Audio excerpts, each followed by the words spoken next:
Halo para pengurus APRI di seluruh Indonesia, dari pusat sampai ke kabupaten dan kota. Hari ini saya ingin mengajak untuk memahami tentang 5 peran dan tanggung jawab kita sebagai pengurus APRI yang wajib kita pahami bersama.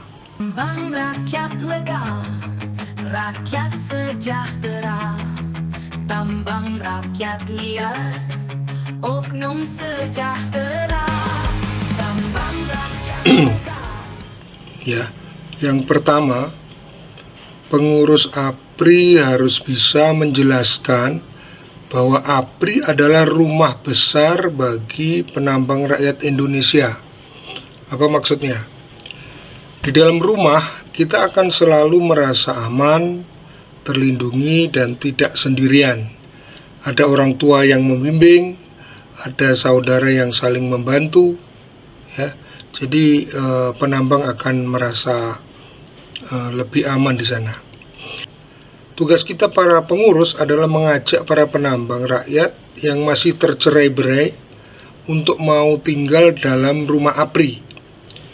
Ya, tapi harus diingat ya, setiap penghuni rumah itu harus terdaftar di kartu keluarga APRI, ya. Bagaimana cara mendaftar menjadi keluarga APRI? Caranya yaitu dengan membentuk kelompok-kelompok penambang yang kita sebut RMC atau Responsible Mining Community. Jadi setiap penambang yang sudah membentuk sebuah RMC atau bergabung dalam sebuah RMC berarti sudah resmi terdaftar menjadi keluarga APRI. Rakyat sejahtera, tambang rakyat liar, oknum sejahtera. Tambang rakyat lega.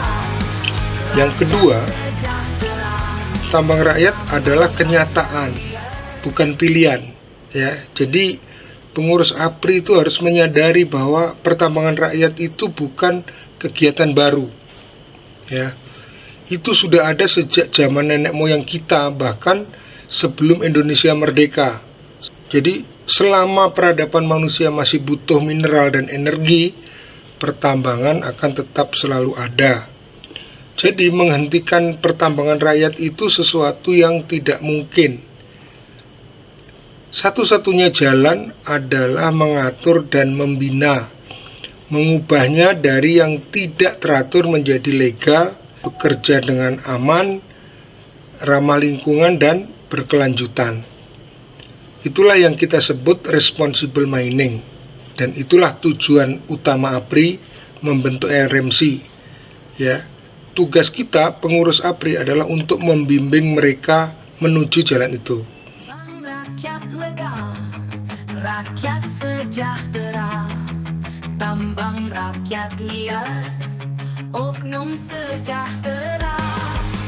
Yang ketiga, pengurus APRI harus tahu bahwa APRI tidak hanya mengurus emas, ya, tapi semua komoditi tambang. APRI juga mengurus semua komoditas tambang rakyat lainnya seperti batuan, galena, tembaga, timah, silika. Beberapa tahun yang lalu ada batu ake dan lain-lainnya, ya. Jadi apapun mineral yang ditambang rakyat, selama mereka adalah anggota keluarga APRI, mereka adalah tanggung jawab kita. Itu yang ketiga. Tambang rakyat lega, rakyat sejahtera.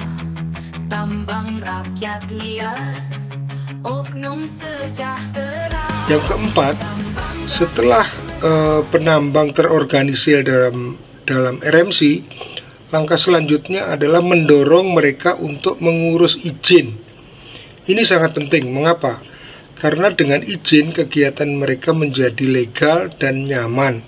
Mereka tidak lagi dihantui rasa takut. Usaha mereka punya kepastian hukum. Ya, kalau berinvestasi ada kepastian investasi, ya.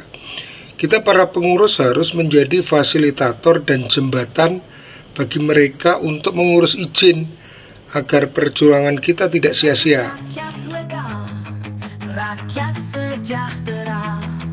Tambang rakyat liar, oknum sejahtera. Yang terakhir, yang kelima yang harus dipahami oleh pengurus APRI, bahwa APRI itu bukan seperti kebanyakan LSM atau NGO yang sering berposisi berlawanan dengan pemerintah atau cenderung mencari-cari kesalahan pemerintah ya. APRI punya tugas lebih besar daripada itu. Ya, kita justru harus menjadi mitra pemerintah dan bisa bersinergi dengan pemerintah. Kita bantu pemerintah dalam membina, mendampingi, dan melindungi para penambang rakyat. Itulah 5 hal yang harus dipahami oleh pengurus APRI. Ya, jadi kita tahu posisi kita.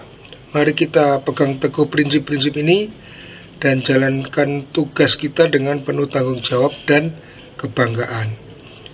Ingat ya, kita bukan hanya mengurus organisasi, tapi kita sedang membangun martabat dan masa depan penambang rakyat Indonesia. Terima kasih. Salam tambang.